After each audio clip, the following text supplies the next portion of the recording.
जंगल के इस हिस्से में कोई भी जाने की हिम्मत नहीं करता था। वही सुनसान गोशा, वही पुरस्रार सन्नाटा। उन्हीं दरख्तों के बीच एक बोसीदा सी कुटिया खड़ी थी, जहां साधु रामदास बरसों से अकेला रह रहा था।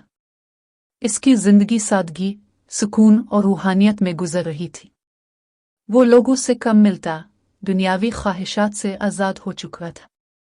उसी रात, जब बारिश जोरों पर थी, आसमान गरज रहा था और दरख्तों से टकराकर हवाएं आवाजें पैदा कर रही थी, अचानक कुटिया के दरवाजे पर दस्तक हुई। रामदास चौंका। दिल में हल्की सी कपकपी दौड़ गई। इस वक्त, इस सुनसान जंगल में, इसने धीरे से दरवाजा खोला। सामने एक लड़की खड़ी थी, बारिश से भीगी हुई, बाल चेहरे पर चिपके हुए, कपड़े जिस्म से लिपटे हुए। वो हुसैन थी और आंखों में खौफ साफ झलक रहा था। बाबा, बचा लीजिए, कुछ लोग मेरे पीछे हैं। वो मेरी जान और इज्जत के पीछे हैं। साधु ने एक लम्हे को खामोशी से देखा। चेहरे पर खौफ और आवाज में लर्जिश थी। इसने दरवाजा खोल दिया, चटाई बिछाई, दिया जलाया। अंदर हल्की रोशनी फैली। बाहर तूफान था और अब अंदर एक और तूफान का आगाज होने वाला था। दिलों में, मेरा नाम सुंजना है। मैं कामराज नगर से हूं। मेरे वालिद राजा वीरेंद्र सिंह थे। अब इस दुनिया में नहीं।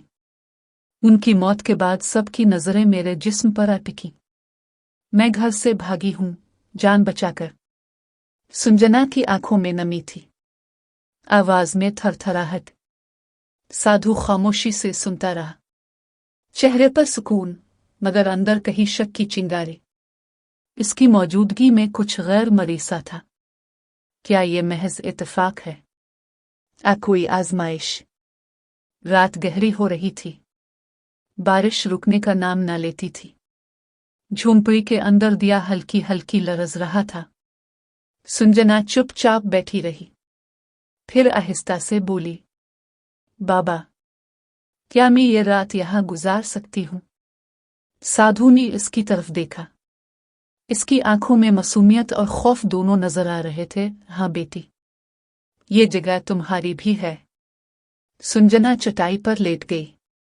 साधु आंखें बंद करके मुराकबे में बैठ गया। मगर दिल इस सुकून से बेनियाज हो रहा था, बरसों का जब्त जैसे बहने लगा हो। आंखें बंद थीं, मगर तसव्वुर में सुंजना की बारिश में भीगी शबी बार बार आती जा रही थी। तभी सिसकियों की आवाज ने सुकूत को तोड़ा। वो उठी और लरजती आवाज में बोली, बाबा, मैं आम लड़की नहीं हूं। मैं एक भटकी हुई रूह हूं। साधु जैसे पत्थर हो गया। आंखें खोली, पलकें लरज गई। रूह, ये क्या कह रही हो? सुंजना ने नजरें झुकाकर आहिस्ता आहिस्ता कहना शुरू किया, मेरा असल नाम राधा था। मैं एक शहजादी थी। एक शख्स, अर्जुन, मुझसे जबरदस्ती शादी करना चाहता था। मैंने इनकार किया। वो काला जादूगर निकला। उसने मुझ पर जादू किया, शादी की, जबरदस्ती की। और जब मैंने जिस्मानी ताल्लुक से इनकार किया, उसने मुझे मार दिया। मरते वक्त बोला, तेरी रूह इस वक्त तक आजाद ना होगी जब तक ताव किसी पाक साधु के साथ हम बिस्तरी ना करे। तब से मैं इस जंगल में भटक रही हूं। साधु पीछे हट गया। इसका जिस्म कपकपाने लगा, जुबान बंद, दिल की धड़कन तेज। तभी कुटिया की दीवारों में गूंज पैदा हुई। एक खौफनाक साया नमूदार हुआ। मैं वो हूं जिसने सुंजना को तेरे पास भेजा। साधु महेश दास ताव मेरे जाल में आ चुका है। वो हंसा, एक दहशतनाक हंसी। तू भी मर्द है, तू भी कमजोर पड़ेगा, जिस्म से बच नहीं सकता। साधु ने आंखें बंद की, दिल को थामा और मुराकबे में चला गया। दिल में गूंज रही थी सिर्फ एक सदा, ये नफस का इम्तिहान है। सुंजना की आंखें भीग चुकी थीं, अब इनमें खौफ नहीं, शर्मिंदगी थी। बाबा, आपने मुझे गिरा नहीं, बचा लिया। मैं आजमाइश थी, लेकिन अब मुझे अपनी सच्चाई नजर आ गई है। साधु ने आंखें खोली, सांस भरी। तुम्हारे फैसले ने तुम्हें बदल दिया बेटी। अब ये लड़ाई तुम्हारी है।